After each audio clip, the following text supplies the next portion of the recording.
Oke, assalamualaikum warahmatullahi wabarakatuh. Jumpa lagi teman-teman, analis saham syariah. Jadi pada kesempatan kali ini kita akan bahas soal saham adikarya. Jadi yang tanya soal prospek saham adikarya, analisa saham adikarya atau fundamental saham adikarya seperti apa. Termasuk kita akan lihat harga wajarnya seperti apa teman-teman.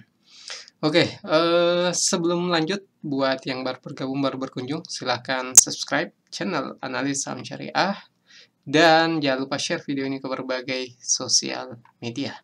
Jadi, kita akan menggunakan 3 tools. Yang pertama, kita langsung ke Google, lihat grafiknya secara umum, kemudian kita gunakan juga Yahoo Finance, dan juga file Excel ini. Oke, kita mulai dari sini teman-teman. Jadi ada satu, jadi kita ini bicara soal teknikalnya untuk value investor. Jadi teknikalnya value investor, kalau teman-teman mungkin sering berkunjung ke blog teguhhidayat.com.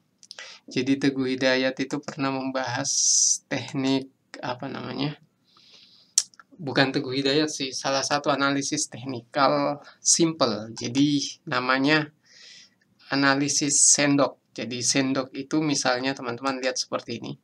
Pada saat dia turun tajam seperti ini dan kemudian mulai berbalik naik seperti ini, nah itu grafiknya seperti tanda centang tapi terbalik. Nah kalau dia sudah seperti itu dan ditambah dengan indikator moving average yang memadai, misalnya MA50, MA100, baru kemudian teman-teman mungkin bisa mulai masuk. Jadi tujuannya apa? Jangan sampai kalau misalnya grafiknya tidak ada kenaikan seperti ini di ujungnya, bisa jadi teman-teman pada saat membeli di angka ini dia akan turun, tetap turun. Nah, itu juga butuh pertimbangan valuasinya seperti apa. Nah, itu analisis teknikal sederhana. Jadi kita coba lihat di ini kita pakai Yahoo Finance dengan tampilan yang baru, teman-teman. Jadi, kalau teman-teman lihat, nah ini yang teknikalnya.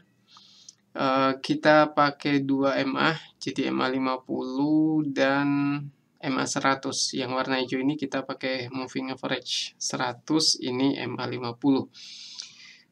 Biasanya saya sampaikan teman-teman, kalau membeli saham, mau mulai trading, biasanya kalau analisis teknikal yang paling aman katanya untuk para trader itu menggunakan MA200.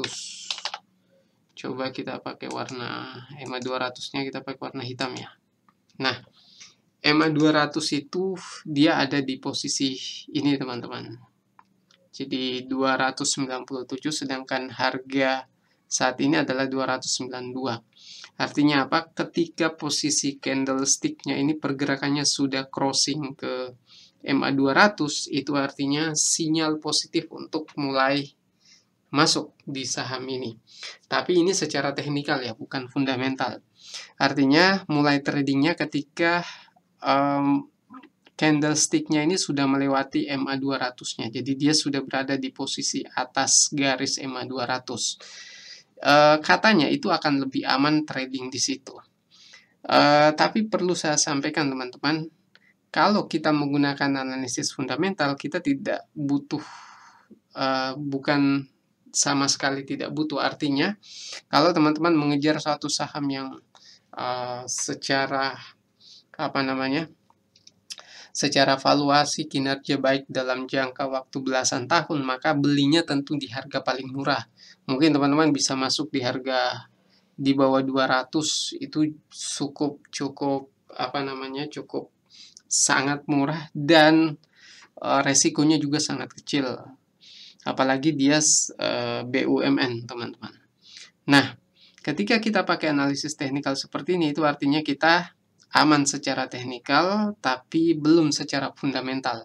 Jadi beli ketika crossing di MA200 itu secara teknikal aman.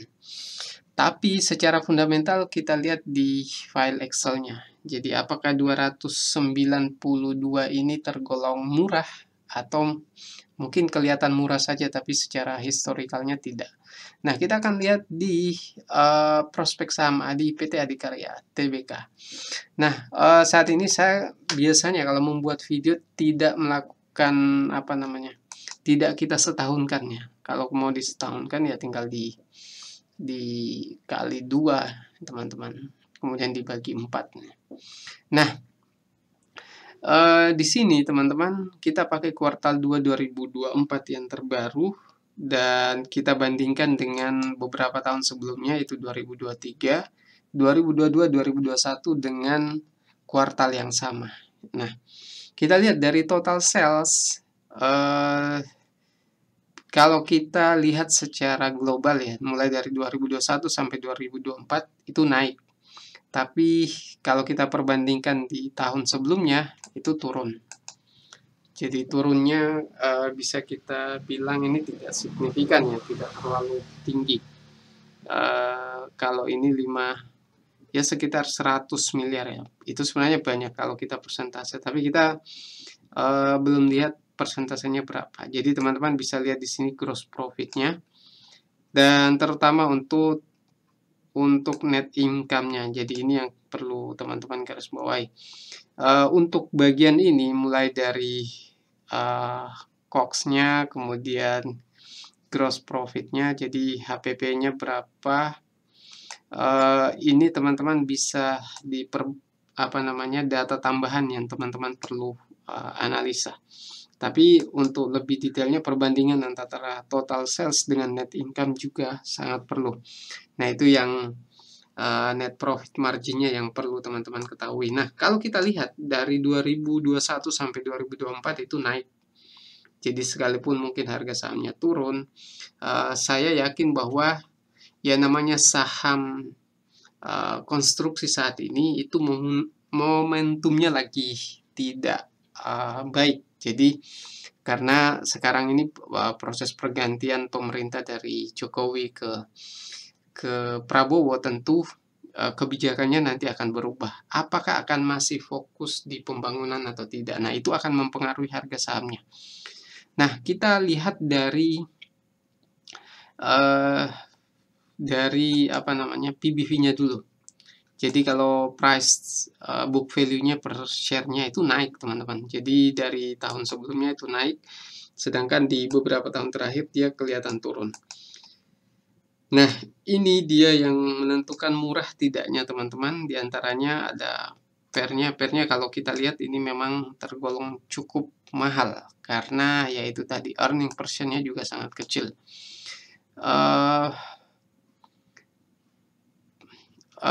Price to earning per share-nya itu 60 kali, sedangkan standar yang baik itu teman-teman kalau bisa cari yang di bawah 10 kali. Nah, sekarang dari PBV secara historikal di harga ini teman-teman, ini juga sebenarnya harga sudah sangat rendah, 0,5 kali untuk saham BUMN itu sangat murah, karena ini bisa sampai 4 kali teman-teman di saat lagi boomingnya untuk saham-saham konstruksi, properti, dan lainnya, itu bisa sampai 4 kali PBV-nya, sehingga 0,5 ini murah.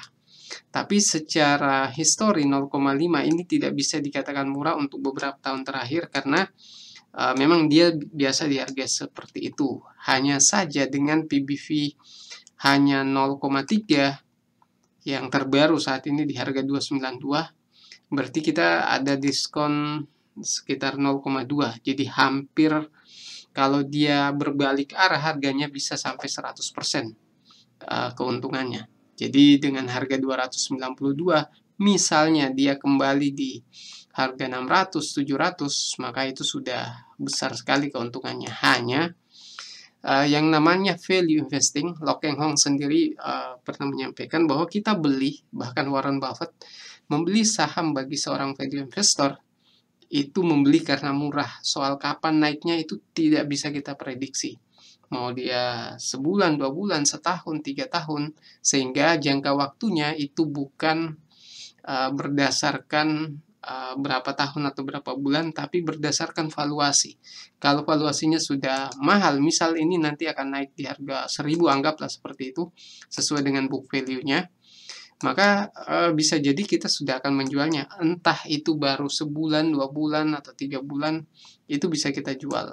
Atau mungkin bisa jadi 2, 3 tahun baru kembali ke harga sesuai book value-nya, itu juga bisa terjadi. Jadi intinya teman-teman, dalam value investing itu tidak mengenal waktu sebenarnya. Seorang value investor sejati itu tidak mengenal waktu, dia hanya akan menghitung valuasinya. Itulah sebabnya kenapa Lo Keng Hong terkadang membeli saham setelah 5 tahun baru dijual, dan ada juga yang baru 3 bulan, 1 kuartal itu sudah dijual karena ya itu tadi, penilaiannya adalah dari sisi valuasi. Secara historikal 0,3 memang cukup murah karena anggaplah kita ambil standar di harga 0,5 ini sebagai harga wajar untuk beberapa bulan ke depan atau beberapa tahun terakhir ini. Kalau dia booming, maka bisa jadi PBB-nya 0,4 kali, yang itu artinya bisa naik hingga 8 kali lipat. Oke teman-teman, kalau ada pertanyaan terkait saham PT Adikarya ini, silahkan komentar di bawah. Dan jangan lupa share video ini ke berbagai sosial media. Sekian dari saya. Assalamualaikum warahmatullahi wabarakatuh.